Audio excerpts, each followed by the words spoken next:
നമസ്കാരം. Calicut university FYUGP രണ്ടാം semester BSc വിദ്യാർത്ഥികളുടെ എബിലിറ്റി എൻഹാൻസ്മെന്റ് കോഴ്സ് മലയാളം ക്ലാസ്സിലേക്ക് എല്ലാ പ്രിയപ്പെട്ട വിദ്യാർത്ഥികൾക്കും സ്വാഗതം. ഇന്ന് നമ്മൾ ഈ വീഡിയോയിൽ പഠിക്കാൻ പോകുന്നത് എങ്ങനെയാണ് ഒരു ഉപന്യാസം എഴുതുക, ഐ മീൻ എസ്സേ റൈറ്റിംഗ്. നമ്മൾ സാധാരണ പരീക്ഷയ്ക്ക് എസ്സേ എഴുതാൻ ചോദിക്കുമ്പോൾ ഒരൊറ്റ തള്ളലല്ലേ, അതായത് ഏതെങ്കിലും ഒരു പാഠവുമായി ബന്ധപ്പെട്ടുള്ള ഒരു എസ്സേ എഴുതാൻ ചോദിക്കുമ്പോഴത്തേക്ക് 10 മാർക്ക് 3 പേജ് എന്നൊക്കെ നമ്മളോട് പറയും. അപ്പോൾ ആ പാഠവുമായി ബന്ധപ്പെട്ടത് ഒരൊറ്റ തള്ളലാണ്. സത്യത്തിൽ എസ്സേക്ക് അതിൻ്റെതായ ചില രൂപങ്ങളുണ്ട്, അതിൻ്റെതായ ഒരു രീതിയുണ്ട്. അത് നമ്മൾ ആദ്യം എന്താണ് ഈ ഉപന്യാസം എന്ന് മനസ്സിലാക്കണം, എന്നിട്ട് വേണം ഇതെങ്ങനെ എഴുതുന്നു പഠിക്കാൻ വേണ്ടിയിട്ട്. അപ്പോൾ ഉപന്യാസ രചന ഏതെങ്കിലും ഒരു വിഷയത്തിൽ ഒതുങ്ങി നിന്ന് അതുമായി ബന്ധപ്പെട്ട വിവരങ്ങൾ വിപുലമായി ശേഖരിച്ച് അവയുടെ വെളിച്ചത്തിൽ നിഗമനങ്ങൾ രൂപപ്പെടുത്തി യുക്തിഭദ്രമായി തയ്യാറാക്കുന്ന രചനയാണ് എന്താ ഉപന്യാസം. എന്താണ് ഉപന്യാസം? നമുക്ക് ഏത് വിഷയത്തിലും ഉപന്യാസം എഴുതാം അല്ലെ. നമ്മള് എന്താ പറയാ, സാമൂഹ്യ പ്രാധാന്യമുള്ള ഒരുപാട് വിഷയങ്ങളിലുള്ള ഉപന്യാസങ്ങൾ നമ്മൾ വായിച്ചിട്ടുണ്ട്, പത്രങ്ങളിലൊക്കെ നമ്മൾ വായിച്ചിട്ടുണ്ട്, അല്ലാതെ നമ്മൾ എഴുതാറുണ്ട്, ഒക്കെ ഉണ്ട്. അപ്പൊ ഏത് വിഷയത്തിലും നമുക്ക് ഉപന്യാസം എഴുതാം. ഏതെങ്കിലും ഒരു വിഷയത്തില് ഒതുങ്ങി നിന്ന് ആ വിഷയവുമായി ബന്ധപ്പെട്ട വിവരങ്ങൾ വിപുലമായി ശേഖരിച്ച്, ആ വിഷയവുമായി ബന്ധപ്പെട്ട് എത്രത്തോളം വിവരങ്ങൾ ശേഖരിക്കാൻ പറ്റുമോ അതൊക്കെ ശേഖരിച്ച് അവയുടെ ആ വിവരങ്ങളുടെ വെളിച്ചത്തിൽ നിഗമനങ്ങൾ രൂപപ്പെടുത്തി യുക്തിഭദ്രമായി തയ്യാറാക്കുന്ന രചനയാണ് എന്ത് ഉപന്യാസം എന്ന് പറയുന്നത്. ഓക്കെ, നല്ല വിവരം വേണം ഉപന്യാസം. ഒരു എസ്സേ എഴുതി തീർക്കുക എന്ന് പറയുമ്പോൾ നല്ല വിവരം വേണം. അത് തന്നെയാണ് ഏറ്റവും സിമ്പിൾ ആയിട്ട് പറയാനുള്ളത്. അത്രത്തോളം വിവരങ്ങളുടെ ക്രോഡീകരണമാണത്. അപ്പോ ഇതിന്റെയൊക്കെ നോട്ട്സ് റെഡിയാണ്. നോട്ട്സ് ആവശ്യമുണ്ടെങ്കിൽ താഴെ കമന്റ് ബോക്സിൽ പിൻ ചെയ്തിരിക്കുന്ന ലിങ്കിലൂടെ ഗ്രൂപ്പിലേക്ക് ജോയിൻ ചെയ്തോളൂ കേട്ടോ. ആശയങ്ങളുടെ ക്രോഡീകരണമാണ് ഉപന്യാസത്തിൽ പ്രധാനം. ഒരുപാട് ആശയങ്ങളുണ്ട്, അത് അവിടെ എവിടെയും ചെതറിയിട്ടാ പോരാ. എന്ന് വെച്ച് കഴിഞ്ഞാൽ ഓരോ പാരഗ്രാഫിൽ തോന്നിയതുപോലെ എഴുതി ഒരുപാട് വിവരം നിറക്കലല്ല. അതിനപ്പുറത്തോട്ട് ഈ ആശയങ്ങളുടെ ക്രോഡീകരണമാണ് ഉപന്യാസത്തിൽ പ്രധാനം. ഈ ആശയങ്ങൾ അടുക്കി വെക്കുന്നതിൽ, ഉപന്യാസത്തിൽ അടുക്കി വെക്കുന്നതിൽ എന്തുണ്ട്, ഒരു രീതിയുണ്ട്. അപ്പൊ ഉപന്യാസത്തിന് എന്തൊക്കെ വേണമെന്ന് നോക്കാം നമുക്ക്. ശീർഷകം, ഒരു ഹെഡിങ് വേണം അല്ലെ. ഉചിതമായ ശീർഷകം ഉപന്യാസത്തിന് നൽകണം. ചർച്ച ചെയ്യുന്ന വിഷയത്തെ എടുത്തു കാട്ടുന്ന വിധത്തിലായിരിക്കണം ശീർഷകം അല്ലെ. ഹെഡിങ് കൊടുക്കുമ്പോൾ തീർച്ചയായിട്ടും എന്തായിരിക്കണം, ആ എസ്സേയിൽ ചർച്ച ചെയ്യുന്ന വിഷയത്തെ ഉൾക്കൊള്ളുന്ന രീതിയിലായിരിക്കണം ശീർഷകം. യെസ്, ഉപന്യാസ വിഷയത്തെ ഉപവിഷയങ്ങളായി തിരിച്ച് പതിയെ പതിയെ വികസിപ്പിക്കുന്ന സന്ദർഭത്തിൽ ഉപശീർഷകങ്ങൾ നൽകുന്നതും നല്ലതാണ്. എന്ന് വെച്ച് കഴിഞ്ഞാൽ ഒരു ഫുൾ ഉപന്യാസം, അതിന് ഒരു ഹെഡിങ്, അങ്ങനെയും വേണേ ചെയ്യാം. ഇനി അല്ലെങ്കിൽ ഈ ഫുൾ ഉപന്യാസത്തിന് നമ്മൾ ഘട്ടം ഘട്ടമായിട്ട് തിരിച്ചിട്ട് ഓരോ സ്ഥലത്ത് ഓരോ ഘട്ടത്തിലും ഓരോ കുഞ്ഞ് ഹെഡിങ്, സബ് ഹെഡിങ്, ആ രീതിയിൽ എഴുതുന്നതിനെ കൊണ്ടും കുഴപ്പമില്ല കേട്ടോ. മിക്കവാറും ഈ ഉപന്യാസത്തിന്റെ ഹെഡിങ് കാണുമ്പോൾ നമുക്കത് വായിക്കാൻ തോന്നണം. ഇപ്പൊ ഉദാഹരണത്തിന് എങ്ങനെ ഇപ്പൊ ഒരു ഉദാഹരണം പറയാം.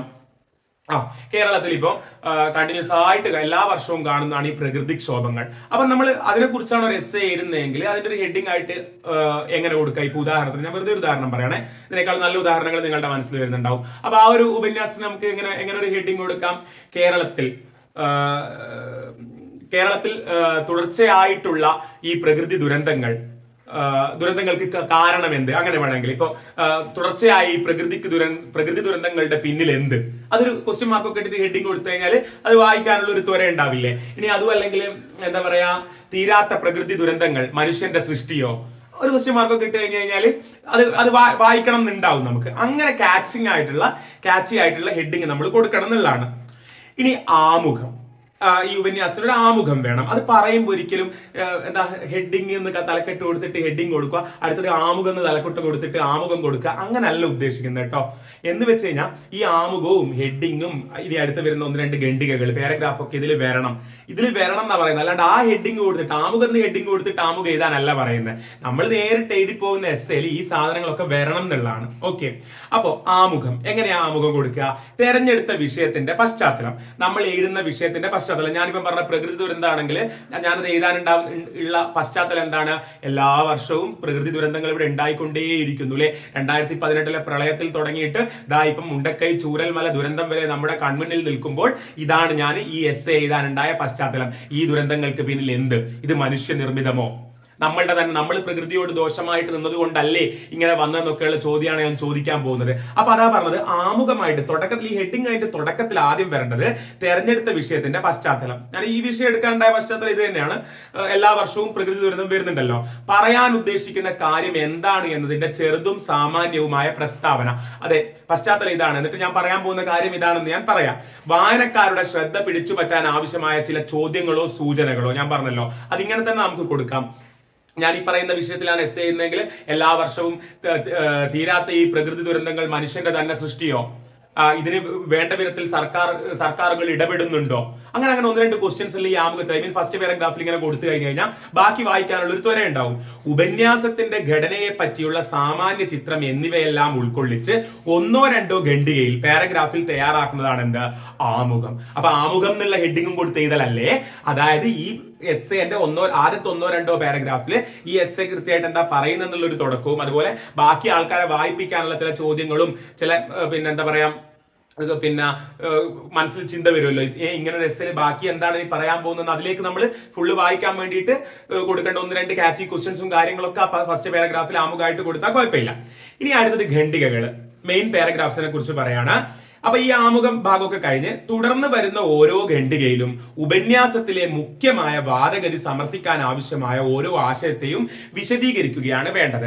അതാണ് ഈ ആമുഖം കഴിഞ്ഞാൽ പിന്നെ വരുന്ന ഖണ്ഡികകളിൽ പാരഗ്രാഫിലൊക്കെ വേണ്ടത് എന്താണ്, ഉപന്യാസത്തിലെ മുഖ്യമായ വാദഗതി സമർത്ഥിക്കാൻ ആവശ്യമായ ഓരോ ആശയത്തെയും വിശദീകരിക്കുകയാണ് വേണ്ടത്. ഇപ്പൊ ഞാൻ പറയാണ്, ഞാനിപ്പോ എഴുതുന്ന ഈ പ്രകൃതി ദുരന്തത്തിന്റെ എസ്സേയിൽ ഞാൻ പറയാണ് നമുക്ക് ഒരുപാട് സൂചനകൾ ലഭിച്ചിരുന്നു പണ്ട് മുതലേ, എന്നിട്ടും നമ്മൾ വേണ്ട വിധത്തിൽ കാര്യങ്ങൾ ചെയ്യാത്തത് കൊണ്ടാണ് എല്ലാ വർഷവും നമ്മൾ ഈ ദുരന്തം അനുഭവിക്കുന്നതെന്ന് ഞാൻ ഈ എസ്സേയിലൂടെ പറയാൻ ഉദ്ദേശിക്കുകയാണെങ്കിൽ അതാ പറയുന്നത്, തുടർന്ന് വരുന്ന ഓരോ ഖണ്ഡികയിലും ഉപന്യാസത്തിലെ മുഖ്യമായ വാദഗതി, എന്റെ വാദഗതി അതാണല്ലോ, നമ്മൾ വേണ്ട വിധത്തിൽ പ്രകൃതിയെ പരിഗണിക്കാത്തത് കൊണ്ടാണ് പ്രകൃതി ദുരന്തം വരുന്നതാണല്ലോ ഈ വിഷയത്തിൽ എന്റെ വാദഗതി, സമർത്ഥിക്കാൻ ആവശ്യമായ ഓരോ ആശയത്തെയും വിശദീകരിക്കുകയാണ് വേണ്ടത്. അപ്പൊ ഞാൻ എന്റെ ഈ വാദഗതിയെ, നമ്മളുടെ ഇടപെടൽ കൊണ്ട് തന്നെയാണ് പ്രകൃതി ദുരന്തം ഉണ്ടാവുന്നതെന്ന് പറയുന്ന എന്റെ ഈ വാദഗതിയെ സമർത്ഥിക്കാൻ ആവശ്യമായിട്ട് എനിക്ക് എന്തൊക്കെ പറയാം. അതായത് ഇവിടെ കസ്തൂരി രംഗൻ റിപ്പോർട്ട് വന്നിട്ടില്ലേ 2010-13 ആ കാലഘട്ടത്തിൽ, ഉമ്മൻ കമ്മിറ്റി റിപ്പോർട്ട് വന്നിട്ടില്ലേ, അങ്ങനെ പ്രകൃതിയെ കുറിച്ച് പഠിക്കാൻ പശ്ചിമഘട്ടം അപകട നിലയിലായിരിക്കുന്നു, അതിനെക്കുറിച്ചൊക്കെ പഠിച്ച് ഒരുപാട് റിപ്പോർട്ടുകൾ വന്നിട്ടില്ലേ. ആ റിപ്പോർട്ടിലൊക്കെ പറയുന്നുണ്ട് ഉടൻ കേരളത്തിൽ പ്രകൃതി ദുരന്തങ്ങൾ ഉണ്ടാവുന്ന, എന്നിട്ടും വേണ്ട വിധത്തിൽ നമ്മൾ പ്രകൃതിയെ പരിഗണിച്ചോ, അതുകൊണ്ടല്ലേ ഇത്രയും വലിയ ദുരന്തങ്ങൾ എല്ലാ വർഷവും ഉണ്ടാവുന്നതെന്നൊക്കെ പറഞ്ഞിട്ട് എനിക്ക് എന്ത് ചെയ്യാം, എന്റെ ആ വാദഗതിയെ സ്പഷ്ടമാക്കി വിശദീകരിച്ച് വ്യക്തമാക്കി കൊടുക്കാം. പിന്നെ ആവശ്യമായ ഉദാഹരണങ്ങൾ, തെളിവുകൾ, വിശകലനങ്ങൾ എന്നിവ നൽകി ലേഖകൻ തന്റെ വാദഗതിയെ സാധൂകരിക്കണം. ഞാൻ ഈ പറഞ്ഞ നമ്മുടെ ഇടപെടൽ കൊണ്ടാണെന്നുള്ളത് പറയാൻ വേണ്ടിയിട്ട് എനിക്ക് കിട്ടുന്ന പോയിന്റ്സ് ഒക്കെ എനിക്ക് അവിടെ ഉപയോഗിക്കാം. പിന്നെ വേണ്ടത് ഈ എസ്സേയിൽ നമ്മൾ ശ്രദ്ധിക്കേണ്ടത് തെളിവുകളും വിശകലനവും തന്നെയാണ്. അത് നമ്മൾ ചെറിയ രീതിയിൽ പറഞ്ഞു കഴിഞ്ഞു. മുൻകാല പഠനങ്ങളിൽ നിന്ന് ശേഖരിച്ച വസ്തുതകൾ, അതായത് ഞാനിപ്പോ ഈ പ്രകൃതി ദുരന്തം എന്നുള്ള ഉദാഹരണം ഞാൻ പറയുന്ന ഉദാഹരണമാണ്, നിങ്ങൾക്ക് ഏത് വിഷയത്തിലും എസ്സേ ചെയ്താന്ന് പറഞ്ഞു. അപ്പൊ ഞാൻ ഈ പ്രകൃതി ദുരന്തത്തിന്റെ കാര്യം പറയുമ്പോൾ മുൻകാല പഠനങ്ങളിൽ നിന്ന് ശേഖരിച്ച വസ്തുതകൾ, ഞാൻ ഈ എസ്സേ എഴുതുന്നതിന് മുമ്പേ തന്നെ മറ്റു പല ലേഖനങ്ങളും ഞാൻ ഇതേ തീമിൽ വായിച്ചിട്ടുണ്ടാവില്ലേ, അതിൽ നിന്നൊക്കെ എനിക്ക് കിട്ടിയ വസ്തുതകൾ, ദത്തങ്ങൾ എന്ന് പറഞ്ഞാൽ ഡാറ്റ, അതുപോലെ യുക്തികൾ എന്നിവയെല്ലാം അതത് സന്ദർഭങ്ങളിൽ ഉചിതമായി ഉപയോഗിക്കണം. അവയുടെ ശരിയായ സ്രോതസ് വെളിപ്പെടുത്തണം. അപ്പൊ ഞാൻ ഈ വിഷയത്തിൽ ഇങ്ങനെ എസ്സേ ചെയ്യുന്നതിന്റെ ഇടയിൽ ഞാൻ മുമ്പ് വായിച്ച ഒരു വേറൊരു എസ്സേയിലുള്ള കാര്യം അല്ലെങ്കിൽ വേറൊരു കൃതിയിലുള്ള കാര്യം രേഖപ്പെടുത്തുമ്പോൾ ഞാൻ ഇങ്ങനെ പറയണം, ഇന്നേ കൃതിയിൽ ഇന്നേ എഴുത്തുകാരൻ പറഞ്ഞതുപോലെ എന്നും പറഞ്ഞിട്ട് എനിക്കത് എന്റെ എസ്സേയിൽ എന്താക്കാം, കൂട്ടിച്ചേർക്കാം. അല്ലാതെ എന്ത് ചെയ്യരുത്, അവർക്ക് ക്രെഡിറ്റ് കൊടുക്കണം, അവരുടെ പേര് വെക്കണം. അല്ലാതെ ഞാൻ എന്റെ സ്വന്തം എഴുതുന്നത് പോലെ അവരുടെ നിന്ന് വരിയെടുത്തിട്ട് എഴുതാൻ പാടില്ല, അത് തെറ്റാണ്, കോപ്പിറൈറ്റ് ഇഷ്യൂ. അങ്ങനെ നമുക്ക് ചെയ്യാൻ പറ്റില്ല. അപ്പൊ നമുക്ക് ഞാനീ അവതരിപ്പിക്കുന്ന വിഷയത്തിൽ മറ്റുള്ളവർ ചെയ്തു വെച്ച പഠനം എനിക്ക് വേണമെങ്കിൽ ഇതിൽ ഉൾപ്പെടുത്താം, പക്ഷെ അവർ പറഞ്ഞതുപോലെ എന്നും പറഞ്ഞിട്ട് അവർക്ക് ക്രെഡിറ്റ് കൊടുക്കണം. ഓക്കെ, വിമർശനാത്മക അപഗ്രഥനമാണ് ഒരു ഉപന്യാസത്തിൽ ഉണ്ടാവേണ്ടത്. അപഗ്രഥനമാണ്, അനാലിസിസ് ആണ്, മൊത്തത്തിൽ പഠിക്കുക തന്നെയാണ് വേണ്ടത്. അതിന് മറ്റുള്ളവരുടെ വ്യാഖ്യാനങ്ങൾ ഉപന്യാസത്തിൽ ഉൾപ്പെടുത്തുന്നുണ്ടെങ്കിൽ അവരുടെ അഭിപ്രായങ്ങളായി തന്നെ രേഖപ്പെടുത്തണം, ഞാൻ പറഞ്ഞല്ലോ. ശേഷം അവയോടുള്ള തന്റെ സമീപനം എന്താണെന്ന് ഉപന്യാസകൃത്ത് വ്യക്തമാക്കണം. എന്ന് വെച്ചാൽ ഇപ്പം മറ്റുള്ളവരുടെ ഒരു അഭിപ്രായം ഞാൻ വേറെ എവിടെയെങ്കിലും വായിച്ചൊരു അഭിപ്രായം ഞാൻ എന്റെ എസ്സേയിൽ ഉൾപ്പെടുത്തുമ്പോൾ അവരിങ്ങനെ പറഞ്ഞിട്ടുണ്ട്, വേണമെങ്കിൽ എനിക്ക് പറയാം അദ്ദേഹം ഇങ്ങനെ പറഞ്ഞതുപോലെ ഇത് വളരെ ശരിയാണ്, ഇനി അല്ലെങ്കിൽ ഇങ്ങനെ പറയാം അവർ ഇന്നേ ലേഖനത്തിൽ ഇങ്ങനെ പറഞ്ഞിട്ടുണ്ട്, പക്ഷെ അതിനോട് എനിക്ക് ഒട്ടും യോജിക്കാൻ പറ്റുന്നില്ല, കാരണം അതിന് എന്ത് ന്യായമാണുള്ളത് എന്നൊക്കെ എനിക്ക് ചോദിക്കാം. അതായത് വേറൊരു ലേഖനത്തിലെ ആശയം ഞാൻ ഇതിൽ ഉൾപ്പെടുത്തുമ്പോൾ, അവരുടെ പേരും വെച്ച് ഉൾപ്പെടുത്തുമ്പോൾ അതിനോട് എനിക്ക് യോജിക്കാം വിയോജിക്കാം ഒക്കെ ചെയ്യാം, അതിനൊക്കെ തെളിവ് കൊടുത്താൽ മതി. ഉപന്യാസകൃത്ത് തിരഞ്ഞെടുത്ത വിഷയത്തിൽ ഉണ്ടായിട്ടുള്ള മുൻകാല നിരീക്ഷണങ്ങളെ മുഴുവൻ തള്ളിക്കളഞ്ഞു. ഞാനിപ്പം പറഞ്ഞതുപോലെ ഉപന്യാസകൃത്തിന് തന്റെ വാദഗതി അവതരിപ്പിക്കാം. അങ്ങനെ ചെയ്യുമ്പോൾ അതിനാവശ്യമായ ബലം യുക്തിഭദ്രമായി നൽകാൻ കഴിഞ്ഞിട്ടുണ്ട് എന്ന് ഉറപ്പുവരുത്തണം. അതായത് ഞാൻ ഈ പറഞ്ഞത് തന്നെ മുമ്പ് വേറൊരു എസ്സേയിലുള്ള അല്ലെങ്കിൽ വേറെ ഏതെങ്കിലും ഒരു ലേഖനത്തിലുള്ള കാര്യം ഞാൻ എടുത്തിട്ട് ഇവിടെ ചേർക്കുമ്പോൾ അതിനെനിക്ക് വിയോജിച്ച് ഇത് ശരിയല്ല എന്നും പറഞ്ഞിട്ട് പറയാം. പക്ഷെ അത് പറയാൻ ശക്തമായ ബലം എന്ന് വെച്ചാൽ ശക്തമായ തെളിവുകളും വിവരങ്ങളും ഒക്കെ ഞാൻ കൊടുക്കണമെന്നേ ഉള്ളൂ.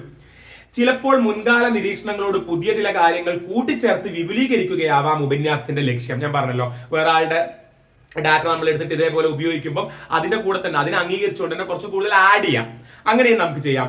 ആ സാഹചര്യത്തിൽ പുതുമ എന്താണെന്ന് വ്യക്തമാക്കണം. അങ്ങനെ ഞാൻ ചെയ്യുമ്പോൾ ആ ലേഖനത്തിലുള്ളതിനേക്കാൾ കൂടുതൽ എനിക്കെന്താണ് പറയാനുള്ളതെന്ന് ഞാൻ വ്യക്തമാക്കണം. പിന്നെ ലേഖനത്തിൽ നമുക്കറിയാം ഈ ഉപന്യാസത്തിൽ എന്ത് വേണം? ഉപസംഹാരം വേണം, അവസാനിപ്പിക്കല്.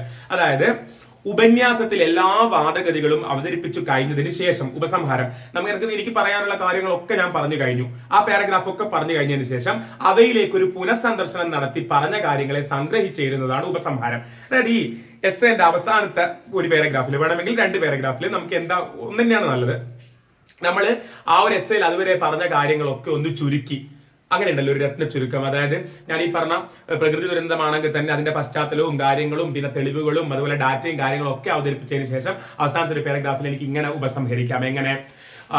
വർഷങ്ങൾ മുന്നോട്ട് പോകുന്തോറും പ്രകൃതി ദുരന്തങ്ങളുടെ എണ്ണം കൂടുന്നു, പ്രകൃതി ദുരന്തത്തിന്റെ ആഘാതവും കൂടുന്നു. അങ്ങനെ അതുവരെ പറഞ്ഞ കാര്യങ്ങളെല്ലാം ഒരു 2, 3, 4 സെന്റൻസിൽ എന്ത് ചെയ്യുക, ഒന്ന് സംക്ഷിപ്ത രൂപം കൊണ്ടുവരിക. അതാണ് ഉപസംഹാരം കൊണ്ട് ഉദ്ദേശിക്കുന്നത്. ഉപന്യാസത്തിൽ എല്ലാ വാദഗതികളും അവതരിപ്പിച്ചു കഴിഞ്ഞതിന് ശേഷം അവയിലേക്ക് ഒരു പുനഃസന്ദർശനം നടത്തി പറഞ്ഞ കാര്യങ്ങളെ സംഗ്രഹിച്ചിടുന്നതാണ് ഉപസംഹാരം. ഉപന്യാസകൃത്തിന്റെ നിർദ്ദേശങ്ങൾ, ഉപന്യാസത്തിൽ അവതരിപ്പിച്ച പ്രമേയത്തിൽ നിർവഹിക്കാവുന്ന ഉപരിചിന്തകൾ എന്നിവയെല്ലാം ഇതിൽ ഉൾപ്പെടുത്താവുന്നതാണ്. ഈ പാരഗ്രാഫിൽ തന്നെ എനിക്ക് എന്തും പറയാം. അതായത് ഞാനിത് എഴുതുമ്പോൾ എന്റെ നിർദ്ദേശങ്ങൾ, അതായത് പ്രകൃതിയെ നമ്മൾ ഒന്നുകൂടി സംരക്ഷിക്കേണ്ടിയിരിക്കുന്നു, ശുശ്രൂഷിക്കേണ്ടിയിരിക്കുന്നു, അല്ലാത്ത പക്ഷം വലിയ ദുരന്തങ്ങളിലേക്ക് ഇനിയും പോകാം എന്നുള്ള താക്കീത് വരെ കൊടുത്തിട്ട് എനിക്ക് ആ ഉപസംഹാരത്തിൽ എന്റെ എസ്സേ അവസാനിപ്പിക്കാവുന്നതാണ്. ആ താക്കീത് വരെ കൊടുത്തിട്ട് അപ്പൊ നമ്മൾ പിന്നെ ശ്രദ്ധിക്കേണ്ട കാര്യങ്ങളൊക്കെ നമുക്ക് പറയാന്നുള്ളതാണ്. അതായത് നമ്മൾ എഴുതുമ്പോൾ നമ്മുടെ നിർദ്ദേശങ്ങളൊക്കെ ലാസ്റ്റ് പറയാന്നുള്ളതാണ്. ഇത്രയൊക്കെയാണ് ഉപന്യാസം. ഓക്കെ, ഇനി നമ്മൾ ശ്രദ്ധിക്കേണ്ട കാര്യം ഉപന്യാസത്തിൽ ഉപയോഗിക്കുന്ന ഭാഷയും ശൈലിയുമാണ്. ഒരു കവിതയ്ക്ക് ഉപയോഗിക്കുന്ന ഭാഷ നിങ്ങൾ ഉപന്യാസത്തിൽ ഉപയോഗിക്കുമോ? നിങ്ങൾക്കറിയാം, ഞാനിപ്പോൾ എടുത്തിരിക്കുന്ന ഈ വിഷയത്തിൽ ഞാൻ ഈ ഉപന്യാസം അവതരിപ്പിക്കുമ്പോൾ തന്നെ നിങ്ങൾക്കറിയാം, ഞാൻ അതിലൂടെ ഉദ്ദേശിക്കുന്ന ഈ വായിക്കുന്ന നിങ്ങൾക്കെല്ലാം ഞാൻ ഈ പറയുന്ന വിഷയം, പ്രകൃതി ദുരന്തത്തിന്റെ ആ ഒരു വിഷയം നിങ്ങൾക്ക് കിട്ടണം. അതിനു വേണ്ടിയിട്ടാണ് ഞാൻ ഈ എസ്സേ എഴുതുന്നത്. അപ്പൊ ഞാൻ ഭയങ്കര ആലങ്കാരിക ഭാഷ, ഉപമ, ഉൽപ്രേക്ഷ, അലങ്കാരം, കാര്യങ്ങളും ഒക്കെ വെച്ചിട്ട് കവിത എഴുതുമ്പോൾ എഴുതി കഴിഞ്ഞാൽ സാധാരണ മനുഷ്യന്മാർക്ക് ഇത് വായിച്ചാൽ മനസ്സിലാവോ? ഇല്ല. അതുകൊണ്ട് ഭാഷയും ശൈലിയും എസ്സേ എഴുതുമ്പോൾ നമ്മൾ നന്നായിട്ട് ശ്രദ്ധിക്കണം. എങ്ങനെയെന്നല്ലേ? ഔപചാരിക ഭാഷയിലാണ് ഉപന്യാസം തയ്യാറാക്കേണ്ടത്, ഫോമൽ ആയിട്ടാണ് എഴുതേണ്ടത്. എന്നാലും എല്ലാവർക്കും എളുപ്പം മനസ്സിലാവുന്ന രീതിയിൽ ലളിത പദങ്ങൾ ഉപയോഗിച്ച് എഴുതുന്നതാണ് ഉചിതം. കാരണം ആൾക്കാർക്ക് ഇത് വായിച്ച് മനസ്സിലാക്കാൻ വേണ്ടിയിട്ടാണ്, അവർ ചിന്തിക്കാൻ വേണ്ടിയിട്ടാണല്ലോ എഴുതുന്നത്. വ്യാകരണ ശുദ്ധിയുള്ള വാക്യങ്ങൾ ആവശ്യമായ ചിഹ്നത്തോടെ എഴുതാൻ പ്രത്യേകം ശ്രദ്ധിക്കണം. ആവശ്യമായ ചിഹ്നത്തോടെ, അതായത് ചില സ്ഥലത്ത് ഈ കോമയൊന്നും ഇടേണ്ട സ്ഥലത്ത് ഇട്ടിട്ടില്ലെങ്കിൽ വായിക്കുമ്പോൾ അർത്ഥം അങ്ങ് മാറിപ്പോകും. ഓക്കെ, ഓരോ വിഷയത്തിന്റെയും സവിശേഷതയ്ക്ക് അനുസരിച്ച് ശൈലിയിൽ മാറ്റം വരുത്താൻ കഴിയണം. എന്താ പറഞ്ഞതിന്റെ അർത്ഥം എന്നറിയോ? ഞാനിപ്പം ഈ പ്രകൃതി ദുരന്തത്തെ കുറിച്ച് എസ്സേ എഴുതുമ്പോഴുള്ള ശൈലിയിലാണോ ഒരു ശാസ്ത്രലേഖനം എഴുതുക? അല്ലല്ലോ. അപ്പൊ ഓരോ വിഷയത്തിന്റെയും രൂപം നോക്കിയിട്ട് നമ്മൾ ശൈലിയിൽ മാറ്റം വരുത്തണം. അതാണ് പറയുന്നത്. ശാസ്ത്രലേഖനം എഴുതുന്നത് പോലെയല്ല ടൂറിസത്തെ കുറിച്ചോ ചരിത്ര വസ്തുതകളെ കുറിച്ചോ ഒരു ഉപന്യാസം എഴുതേണ്ടത്. അപ്പൊ ഓരോ വിഷയം നോക്കിയിട്ട് വേണം നമ്മൾ എന്ത് ചെയ്യാൻ, ശൈലി ഉപയോഗിക്കാൻ. ഓക്കെ, പരസ്പര ബന്ധം, അത് ഞാൻ നിങ്ങളോട് എടുത്തു പറയൂ കേട്ടോ. പരസ്പര ബന്ധം കേട്ടോ. ഓരോ ഖണ്ഡികയും ഓരോ പാരഗ്രാഫും തൊട്ടടുത്ത് വരുന്ന ഖണ്ഡികയുമായി ബന്ധപ്പെടുത്താനും അതുവഴി ആശയങ്ങളുടെ ക്രമമായ വികാസം ഉറപ്പുവരുത്താനും കഴിയണം. നമ്മളിത് എസ്സേ എന്നും പറഞ്ഞിട്ട് 10 മാർക്കിന് അങ്ങ് തള്ളൂലേ? അതായത് എല്ലാ പാരഗ്രാഫിലും ചിലപ്പോൾ ഒന്നെന്നെ ഉണ്ടാവും, ചിലപ്പോൾ ആണെങ്കിൽ ഒരു പാരഗ്രാഫിൽ എന്തെങ്കിലും പറഞ്ഞ് അടുത്ത പാരഗ്രാഫിൽ വേറെന്തെങ്കിലും പറയും, ക്ലാസ് കേട്ട കാര്യങ്ങളൊക്കെ എഴുതി വെക്കും. അതല്ല ഉദ്ദേശിക്കുന്നത്. അതാ പറയുന്നത്, നമ്മളോട് പരസ്പര ബന്ധം വേണം. ഓരോ ഖണ്ഡികയും തൊട്ടടുത്ത് വരുന്ന ഖണ്ഡികയുമായി ബന്ധപ്പെടുത്താനും അതുവഴി ആശയങ്ങളുടെ ക്രമമായ വികാസം ഉറപ്പുവരുത്താനും കഴിയണം. ഇനി ലാസ്റ്റ് പോയിന്റ് ദൈർഘ്യമാണ്, ലെങ്ത്.